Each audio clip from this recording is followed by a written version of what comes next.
এই জন্য তোমায় শাস্তি পেতে হবে। এই চাবুকের কোষাঘাত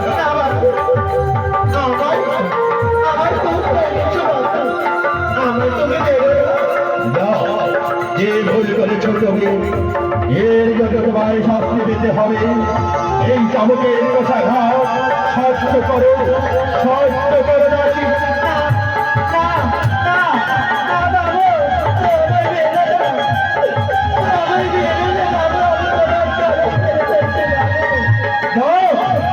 যে অন্যায় করেছ তবে তার জন্য তোমায় শাস্তি পেতে। এই চাবুকের কোষাঘাত সহ্য করো তুমি।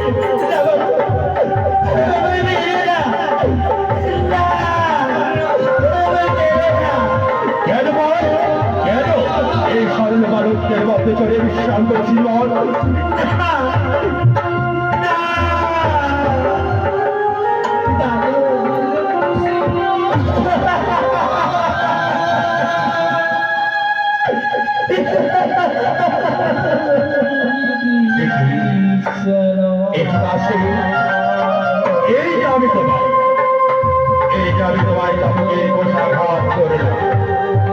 আমি তাকেই করেছি চাবুকের কোষাঘাত। বারে বারে চিৎকার করে ছেড়ে দাও আমায়, ছেড়ে দাও বাবু আমায়। আর কোনো তারা বড়ই কান্নায় ভেঙে পড়ে আমার হাত থেকে রক্ষা পেতে। এই যে আমি তোমায় করিলাম চাবুকের কোষাঘাত, তোমার নয়নে দেখলাম না জল, তুমি হাস্য কেন বলো? বলো বাবু, আমি হাসছি কেন তা জানতে চাও? বলো বলো না, কেন হাসছো তুমি? বাবু বাবু, এই যে আমি ক্ষণকাল বিশ্রাম করলাম এই স্বর্ণ বালকে, তার জন্য তুমি আমায় করিলে চাবুকের কোষাঘাত।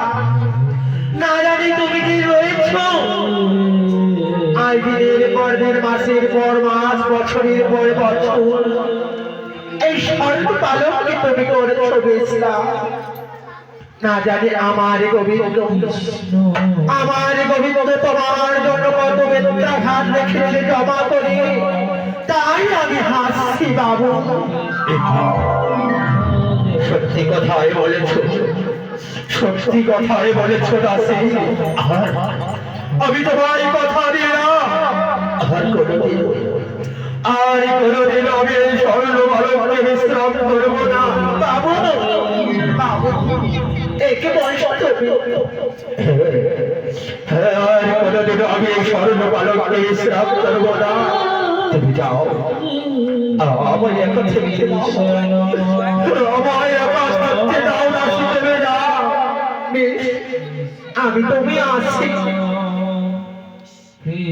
সত্যি তো দিনের পর দিন, মাসের পর মাস, বছরের পর বছর আমি স্মরণ বালক বিশ্রাম করে চলেছি, আর করবো না স্মরণ বালক। আর তোর উপরে আমি কোনোদিন, তোর উপরে চলে কোনোদিন বিশ্রাম করিব না। আজ থেকে আমি তোমায়, আজ থেকে আমি তোমায় ত্যাগ করে দাও।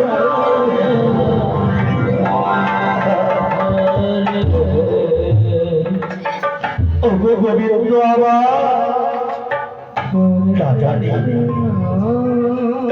আবার ভুলবে গেছে, তাই করে আমি যাবো।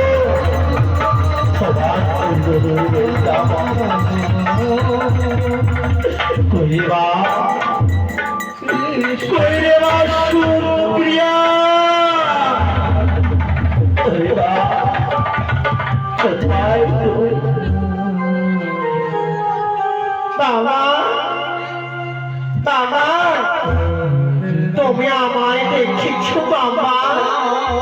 বলো কেন আমায় দেখেছো বাবা?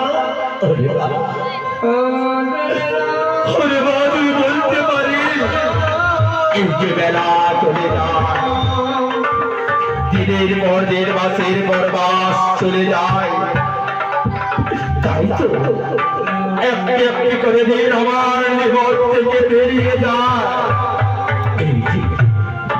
এই যে রয়েছে অট্টালিকারা প্রাসাদ ঘর দোলন, আমার সঙ্গে কিছুই যাবে না, যাবে শুধু ওই এই মধুবালা হরিরাম কৃষ্ণলাল। তাই তো আমি এই জীবনে চাচ্ছিলাম না ওই গোবিন্দকে। বাবা,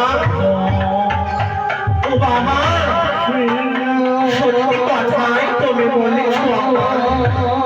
বলো বাবা, এবার তুমি কি করবে?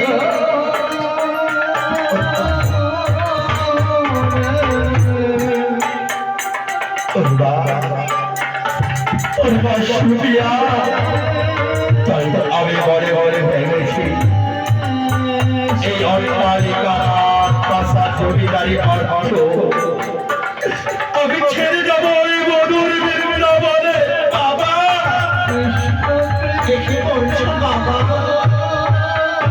আমাদের ছেড়ে এই জমিদারি ছেড়ে তুমি যাবে ওই বৃন্দাবনে?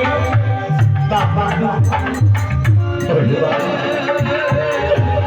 আমায় বাধা দিস না মা, আমায় তো গোবিন্দ দর্শন করতে হবে। তাই আমি যাবো গোবিন্দ দর্শন করতে ওই মধুর বৃন্দাবনে। আমায় বিদায় দে।